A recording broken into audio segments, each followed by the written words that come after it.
Hello, this is Francis from McCaffrey Crafts, and thought we'd have a cup of tea chat. It's been a while since I sat down and had a cup of tea and talked to you guys.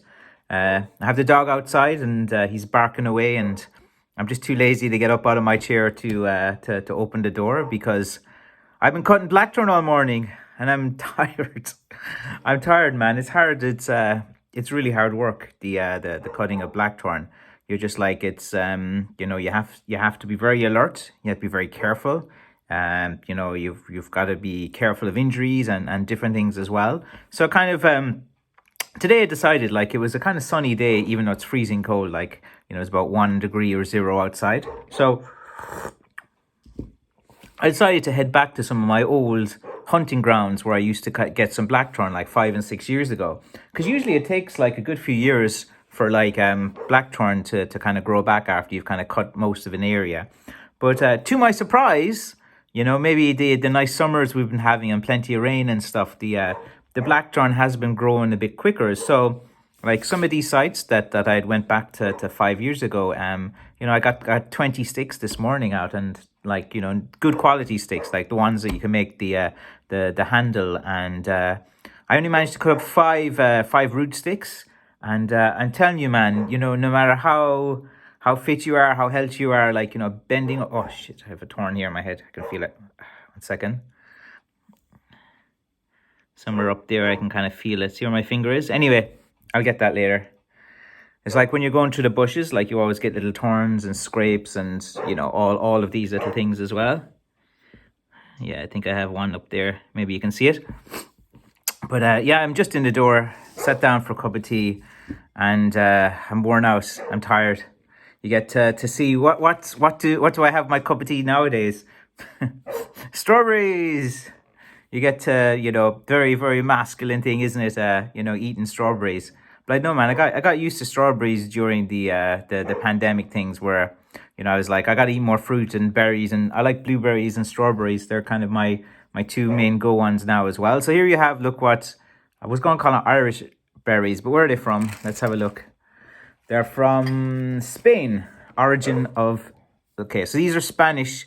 Come over to, where do we go? Come into the local supermarket from Spain.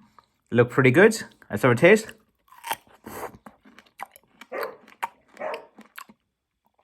Pretty good. I think they're a bit sour or something like that. I don't like things that are too sour as well.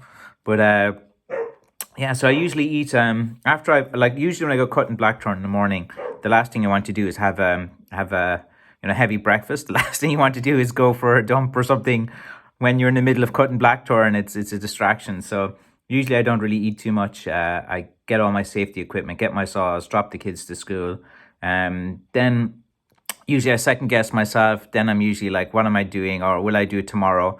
And I have because I know it's quite physically demanding, and it's chances of injury are pretty high as well. So usually I have this kind of moral dilemma where I kind of have to talk myself into doing it, and like say, look, if I can get going and get going. But like, it's like anything. It's like getting up to go to the gym or something. You just don't want to do it. Like, all these new guys is great. They're so funny. They love going cutting blackthorn. They're like, they think it's amazing. They love going out, and so good. So they always start the same. They find one easy, good patch of blackthorn to cut, and they love it. And everyone's the same thing. It's like, how did you become a blackthorn stick maker? Like literally by chance, the blackthorn finds you. You've watched a few of these YouTube videos. You've gone down the survivalist channels, or the bush crash or the crafts. A bit about faction fighting or something like that, or you get old and you want to swing around your walking stick like Jackie Chan or something. But yeah, and then you just find a good patch of blackthorn, and then you have it. You're like, whoa, this is great. And you go out and you think you're a champion and stuff. But like, that's like the honeymoon period in blackthorn stick making.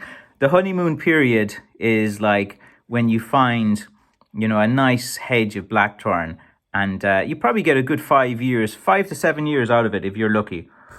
Like if you get a really long boreen or something like that, you might get a good like 5 to 7 years. Then after that, you pretty much cut it, and then you'd need usually to leave about another 7 years before like the kind of pieces of wood. But like there's a trick to cutting blackthorn as well. You know, if you cut the blackthorn in a way in which you kind of control what it's going to grow. I know how to cut blackthorn so that when I come back in a few years later, I know which way the sprout is going to be, and I look which way the lighting is, and you know and I go back and check these every now and again. But this patch today was like 5 years, and it's pretty tricky to get into. You know, it's a sign you're getting old, man. I need to like start getting more healthy again. It's like during the last 2 months, I think I've been eating too much crap with the kids. But yeah, like it's I'll be getting back into it now. Like usually in November, December, I solely focus on sales because his Christmas run is too busy.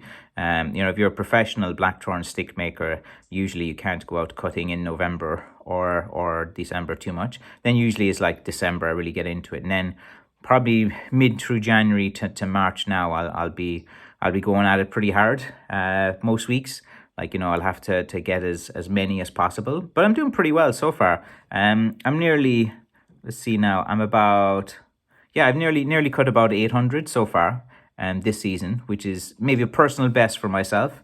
You know, but like when I go out, like I've kind of wanted to go out in short bursts and collect maybe 5 to 10 sticks a time, 5 to 10 sticks. But I tend to do just these one big days where I'll try to cut 100 sticks in a day or something like that. And then I'm completely banjaxed for 3 days afterwards.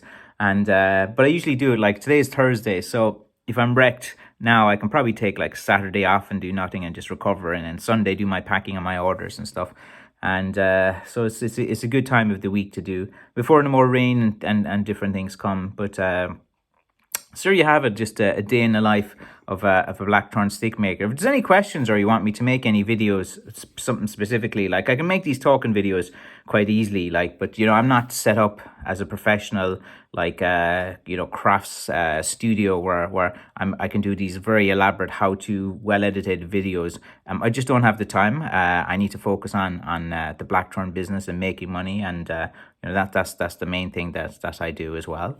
And you know, it seems to be a nice community, and we're growing pretty well. We have, you know, 7,500 people on my Facebook page, 6,200 on my YouTube channel. I have a Pinterest. I have over 1,000 on my TikTok as well. You know, I'm doing pretty well in Facebook Reels and you know, YouTube Shorts and all of these different things that I try to stay active. And I try to stay as busy as possible. So go to McCaffreycrafts.com. I put up 15 sticks yesterday. In this afternoon, I have about 20 sticks that I might put up if I have the energy to do it. What time is it now? About 1:30. So I have about 45 minutes now break where I can chill out before I have to go collect Aaron, my son. And then I have an hour break then to before I need to collect the other two. And then I usually work most afternoons. So just a random ramble today. You get to see me after I've done a day's cutting as well. It's hard for me to bring the phone and hold it. If my son can come, I can probably record me cutting and doing all of that. If he wants to, I'll ask him if he wants to do that today. But anyway, guys, thanks for watching my ramblings. And thank you for supporting Irish craft and genuine stick makers from Ireland like myself. Thank you very much. Bye-bye.